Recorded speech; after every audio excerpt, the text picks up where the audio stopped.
Just what is it like playing with your twin brother, playing with obviously someone that you guys are not just friends, you guys aren't just, so-called brothers, like you guys literally have that bond.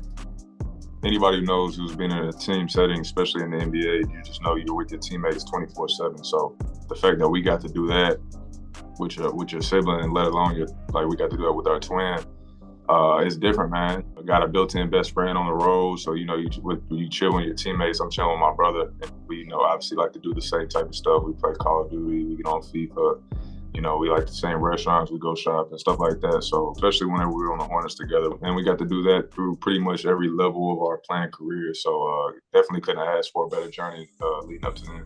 When I got drafted to come here, and then he came to training camp and just worked throughout the summer and played pickup and all that stuff, just to see him grind and get to that point too where he got the opportunity to be on the same team. I think that just in general was my favorite moment over the course of us being together. So what was draft night like, in your guys' household when Cody gets picked? Caleb, you're on the other side of it, and then you end up signing anyway. But what was that night like for you guys emotionally?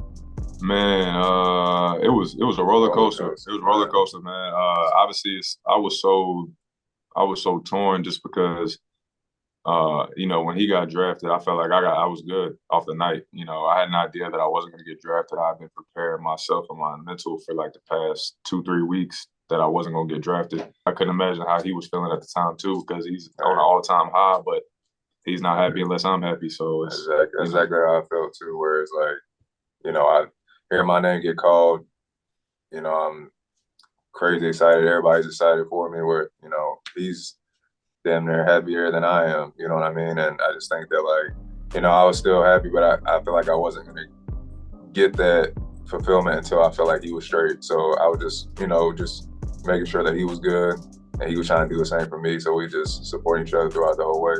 I was actually trying really hard to not go to the same place where he was originally, just because I felt like it was time for us to make our own name for ourselves. And I know that was a big question with a lot of NBA guys, if we would be able to play without each other. And so I kind of wanted to prove a point and go somewhere else originally, but things just happened, and dominoes fell certain ways, and we ended up on the same team. In that moment when, Caleb, you get let go, what was that like for you, Caleb, and also on you, Cody, in that moment? It just showed you how tough it is to stay in the league and how quick it can go. So yeah, man, it was definitely a reality check, and just to make sure I got back on my stuff and make sure that I was never in that situation again. And I went straight ahead and bought me a lifetime membership. And so all the people that used to be watching our games, I'm out there working out with them in the lifetime, running on the treadmill, and and you just feel that sense of kind of embarrassment, just because you feel like you're out the league already. You know what I mean? And my brother's checking in the facility, and he's going to go do his thing and still, with the team. So, that's just how it went. And I remember when he told me, like, I was sick. I was like, but we had talked about it. We had conversations leading up to that, just trying to understand the business side of it and what comes with that and things like that. But I think, just more motivational, where it's just like, man, we're going to be straight. Like, the only thing you can really do is fall back on your work and let that speak for itself. And, I know he's not the type of dude to just fold. We're not the type of dudes to just fold. So it's like, all right, what's next? It's like, I just got to make sure I'm ready for whatever comes next, whatever that is, whenever that is, and you just don't know. This past summer, you guys, both as brothers, signed contracts for almost $53 million with the Hornets and the Heat. What was just going through that free agency process like for you guys? It was pretty cool. It was busy, just staying on the phone and trying to figure out what's going on. And I ended up figuring out and doing my deal when I was at Disneyland, in the line at Disneyland. So, you couldn't really plan it out. You just, like, whenever you get the calls, you got to take the calls and you got to figure it out right then and there and stuff like that. So, it was a cool experience. Like I said, it was hectic, but it was really cool. Both this year played a little bit through injuries at different points, been in and out of lineups at times. What has it been like when the other siblings dealing with injuries and for you guys just trying to battle through the year?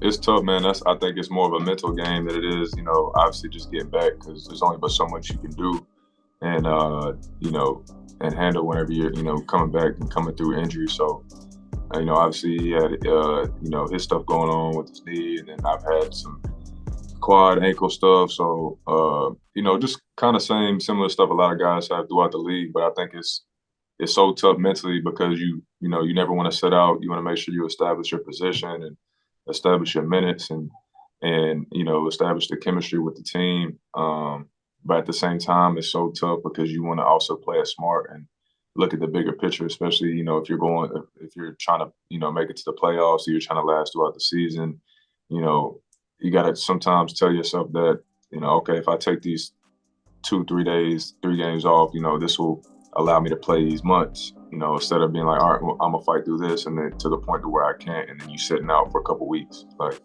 So just kind of trying to play it smart. Do you guys ever get sick of each other? Are there any of those moments? I mean, just like any other siblings, like you have moments where I want to beat him up and he want to beat me up, you know what I mean? Especially when you're around each other for an extended period of time. But I can't ever say that I've ever got over of it, you know what I mean? Like he knows me better than anybody. And unfortunately, that's the bad part. He knows what gets under my skin too. So, and just being able to experience that, and it was just awesome to be able to do that. And to be honest with you, it was normal because we have done it throughout our whole career. So in reality, it never really felt like anything changed. We had been doing that before we even got to the NBA. And so to us, it was just, besides like the grind to get there and the process to get there, I think it was just normal. Cody, I know you said earlier, Caleb knows exactly what gets under your skin. Is that part of the reason why Caleb is 2-0 against you in your guys' NBA career head-to-head? What goes into that 2-0 record, bro? I thought we wasn't going to talk about that. We undefeated over here. Man. We undefeated. Man, I knew somebody's going. Yeah, I knew it was going to have to come up before the interview was done. I knew that. Hey man, we got some time.